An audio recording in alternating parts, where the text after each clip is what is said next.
Ahoy, ahoy! Welcome to today's We Have Ways of Making You Talk. As you know, here on the pod, we like to make book recommendations from time to time. One of September's recommendations is going to be C.S. Forrester's The Ship, which both James and I read this summer. If you enjoyed The Good Shepherd or Tom Hanks's film Greyhound, which is closely based on Forrester's book, you'll definitely find The Ship equally enthralling. It's set on a Royal Navy light cruiser in a convoy fighting to get through to Malta.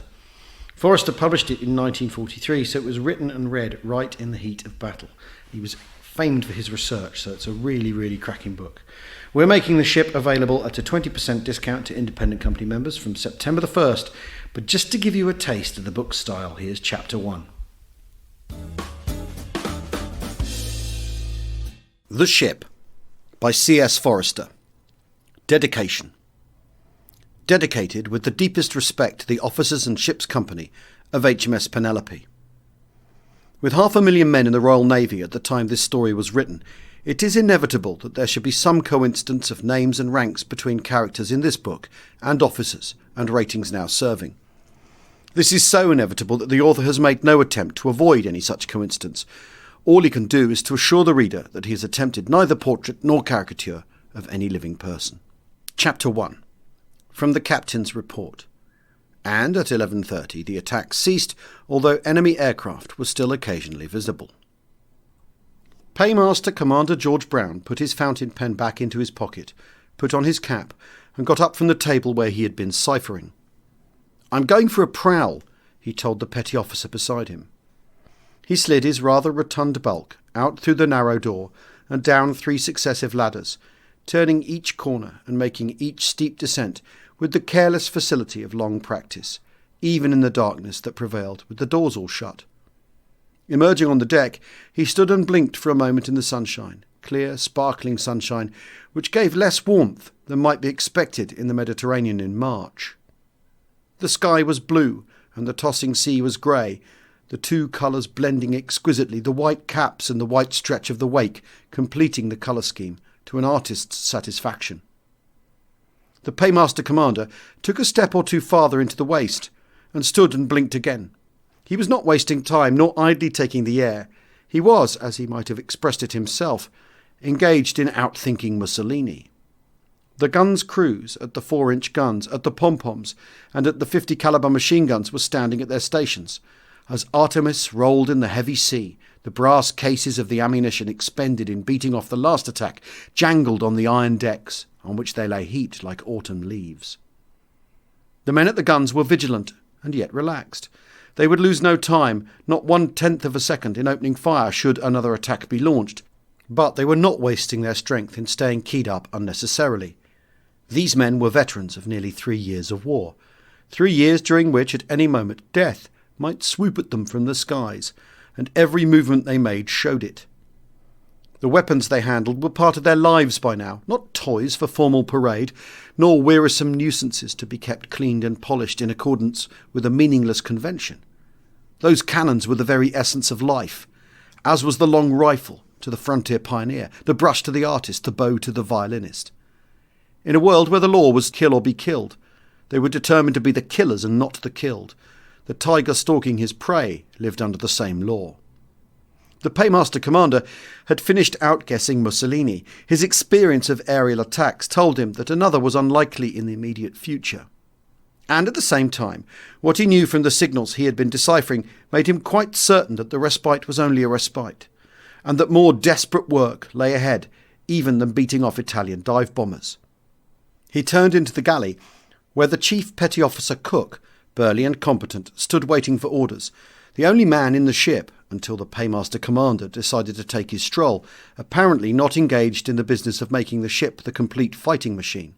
And yet he, too, had his part to play. "Half an hour to send food round," said the Paymaster Commander. He picked up the telephone. "Wardroom." In the wardroom the telephone squealed plaintively, and the Surgeon Lieutenant Commander answered it. "Wardroom?" "Hello, PMO Purser here. Let's have some of my boys back. You can spare 'em." The Surgeon Lieutenant Commander looked round him. When HMS Artemis was at action stations, the wardroom ceased to be the officers' mess and became the medical distributing centre. Here the wounded were brought for treatment. The sick bay, forward under the bridge, was both too small and too exposed to be used as anything other than a dressing station. The 2 casualties were quiet now, and the stretcher-bearer force was squatting on the deck. The surgeon lieutenant commander carried grave responsibility in yielding to the paymaster commander's request. A sudden attack might leave 20, 50 wounded on the decks. A score of lives might depend on prompt collection and treatment. Wounded left lying were bad for discipline, bad for morale, apart from the guilty conscience which would torment the surgeon lieutenant commander if his job were not properly done. But he had been shipmates for 2 years with the paymaster commander and could appreciate his cool judgment and sober common sense. Pay was not the kind of man who would make a frivolous or unnecessary or ill-timed request. He could trust him. "Righto, Pay, I'll send them along." He looked along the row of squatting forms. "You 8. You're all galley party. Report to the paymaster commander at the galley." The 8 queerly dressed men, between them all they hardly bore a single trace of uniform clothing, scrambled to their feet and doubled forward into the sunshine which illuminated the waist and halted at the galley. The surgeon lieutenant commander watched them go. Perhaps it was the sight of the ragged group running which started a train of subconscious memory. Starting with the recollection of an inter-hospital cross-country race, the surgeon lieutenant commander suddenly found before his mind's eye a picture of the interior courtyard at Guy's, the green grass, the dribbling fountain where pigeons tried to wash off London grime, the nurses, white-aproned in blue or lilac uniforms, first-year students carrying microscopes, third-year men lounging, pipe in mouth and comically manly. Out from the gloomy entrance to the dissecting room, the youthfulness and eager anticipation of the best in life. All bombed to hell now, he had heard. The surgeon lieutenant commander shook the vision from him as though it were water out of his eyes when he was swimming. He turned back to take a fresh look at the rating with the head wound. There was a chance that the wounded man might live and be none the worse for his experience. In the galley, the paymaster commander was ready with the scheme he had long mapped out, had tested in a dozen engagements. He had 600 men to feed, and none of them had eaten for 6 hours. The paymaster commander thought of the hungry 600 with a queer tenderness. He was a man born for parenthood, for self-sacrifice, to think of others. If fate had made him a millionaire, he might have been a notable philanthropist. If fate had given him children, he might have been the much-loved father of a family. But fate had ruled that he should be a childless man and a poor one. And as the senior officer of the paymaster branch in a light cruiser, his inborn instincts had play in other directions. At present, his thoughts were queerly paralleling those of the housewife, planning what would be best for her menfolk getting in the harvest or working at the mill. It was only common sense that they should be given the best available, and it was pleasant that that should be what he liked doing anyway. There was no flame in the range by which cooking could be done. The oil fuel for the range had all been safely drained away below, where it was less likely to start a fire. But there was a jet steam and superheated steam, not the flabby vapour that issues from a kettle spout, but steam at 400 degrees, live active steam, can do remarkable things in the quickest time. The cook was already putting ingredients into the cauldron. No economy soup this, but the best the ship could provide, the best the limited imagination of the Admiralty could encompass for the men who fought the battles. To make the 40 gallons of soup necessary, the cook was ripping open 4 dozen vast tins of tomatoes. Stacked round him were the 16 tins of corned beef which would go in next. The paymaster commander, without wasting time, took the 14 pounds of corn flour and began to mix it into a paste with water so as to make it smooth for admixture to the soup. While he was doing so, he issued his instructions to the men who came panting up to the galley at the surgeon lieutenant commander's orders. "Get going on those sandwiches," he said. "Hopkins, open the tins. Clark and Stanton, cut the meat. The rest of you see to the spreading." The men naturally fell into the parts they had to play, like actors in a well-rehearsed performance. The long loaves which the cook's crew had made and baked during the night were run through the slicer. The slabs of corned beef were slapped on the buttered slices, and the completed sandwiches were stacked aside. The knives flickered with the speed at which they worked, and they had no time for speech except for brief sentences. "Let's have another tin here, Nobby. More butter here." Corn flour, meat, vegetables, all had gone into the soup cauldron, and now the chief petty officer cook dropped in the 3 pounds of sugar and the handfuls of herbs which were his own contribution to the formula for producing appetising soup. He stirred with his vast ladle and then moved the lever of the steam valve round its pipe. Only a slight crackling and tremor indicated that steam from the ship's boilers, steam as hot as red-hot iron, was heating up the cauldron. The canteen manager and his assistant came to attention before the paymaster commander. "We've been sent to report to you from the wardroom, sir," said the canteen manager. "Very good. Start on the cocoa. Murchie, get those pickles opened." The paymaster commander swept his gaze round the galley. The soup was nearly hot, the 40 gallons of cocoa were preparing, the mass of sandwiches nearly completed. He checked the other tubs. They were full of fresh water, in accordance with his standing orders. The paymaster commander had fought in another battle once, in a cruiser which had filled with water nearly to the level of her main deck. Desperate determination and brilliant seamanship had brought her in tow back to harbour after 48 hours of struggle against wind and sea, submarines and aircraft. But those 48 hours had been spent without drinking water, thanks to the holing of some tanks and the submersion of the others. The paymaster commander remembered the insanity of thirst and fatigue, and never again would he allow his men to suffer that agony, as far as it was in his power to mitigate it. These tubs held 1/2 gallon for each man of the ship's company. Men could go for days on 2 pints of water if necessary. His final inspection completed, the paymaster commander stepped out again on deck, balancing against the roll and heave of the sea. The horizon was still clear, there were no planes in the sky. On the port quarter, the convoy still rolled along the grey surface. Mussolini, the paymaster commander decided, was not going to cause any more trouble immediately. So he took up the telephone again and said, "Commander." The commander answered from his damaged control station on the boat deck. "Pay here, Commander. Dinner's ready to serve. May I pipe to that effect?" "Yes, carry on," said the commander. The paymaster commander made his way forward and heaved himself up over the prodigiously high coaming to the foot of the ladder leading to the bridge. "Boatswain's mate," he ordered. "Pipe cooks to the galley." The boatswain's mate switched on the loudspeaker, and the eerie squeal of his pipe went echoing through every corner of the ship.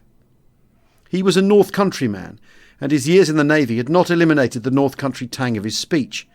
He drew out the double O of the word cooks until it was a treble or quadruple O, and he made no attempt to pronounce the in the. "Cooks to galley," he said into the loudspeaker. "Cooks to galley." The paymaster commander went back to the galley.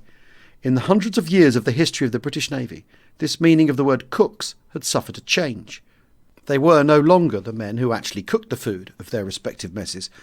They were merely the men who, each on his appointed day, carried the food from the galley to the mess. Already they were assembling there, men from the 6-inch turrets and men from the 4-inch HA guns, men from the magazines and men from the engine room. In every quarter of the ship one man knew that it was his duty, as soon as he heard cooks to the galley piped, to come and fetch food for his mates, who could not leave their stations. The paymaster commander watched the food being served out from A mess right through the alphabet to Z mess, from double A to double Z, and then from triple A to triple E. Food for 5 men, food for 7 men, food for 9 men, according to the number in each quarter. For each mess the food was ready stacked. And the paymaster commander nodded in faint self-approval as he saw how smoothly the arrangements were working over, which he had set up late on so many evenings. This was his own special plan, and he thought it improved on the system prevailing in other ships. It called for forethought and organisation to feed 600 men in half an hour, men who could not leave their guns, their gauges, or their instruments, even for a moment while death lay only just beyond the horizon. "I want those mess traps brought back," said the paymaster commander sharply. "Don't leave them sculling about on the decks." It was his duty to fill the bellies of his men, but at the same time it was his duty to safeguard Navy property. Just because a battle was being fought was no excuse for exposing crockery, even crockery of enamelled iron, to needless damage. The cooks had all left, and the paymaster commander picked up a sandwich and stood eating it, looking down at the galley party squatting on the decks, spooning up soup into their mouths. 5 minutes more of this let-up in the battle, and everyone in the ship would have food inside him, and be fit and ready to go on fighting until nightfall or later. He finished his sandwich and pulled out his cigarette case, and then stood with it unopened as a further thought struck him. He looked down fixedly at the canteen manager and his assistant. "The boys all want cigarettes," he said. "I expect half of them are short already." The paymaster commander was of the type that could use the word boys instead of men without being suspected of sentimentality. I expect so, sir, said the canteen manager. Better take some round, said the paymaster commander. You and Murchie see to it. Aye, aye, sir, said the canteen manager. And then he hesitated. Shall I issue them, sir? Issue them? Good God, no. The paymaster commander had visions of the endless reports and explanations he would have to make if he gave cigarettes away free to the Navy on the mere excuse that they were in action. And he had been in the service long enough to see nothing incongruous in the idea of sailors having to pay for their cigarettes in a ship which might during the next 10 minutes be battered into a shapeless wreck. Half of them have no money, not after Alex, sir, said the canteen manager. Well, said the paymaster commander, the struggle between regulations and expediency evident in his face. Let 'em have credit. See that every man has what he wants. And some of the boys will like chocolate, I expect. Take some round as well. The paymaster commander really meant boys and not men when he said boys this time. There were plenty of boys on board, boys under 18, each with a sweet tooth and a growing frame, which would clamour for sweetmeats, especially after the nervous strain of beating off aerial attack for 4 hours. The mess traps about which he had worried, the fannies of soup, the mugs, and the plates, were already being returned to the galley. Things were going well.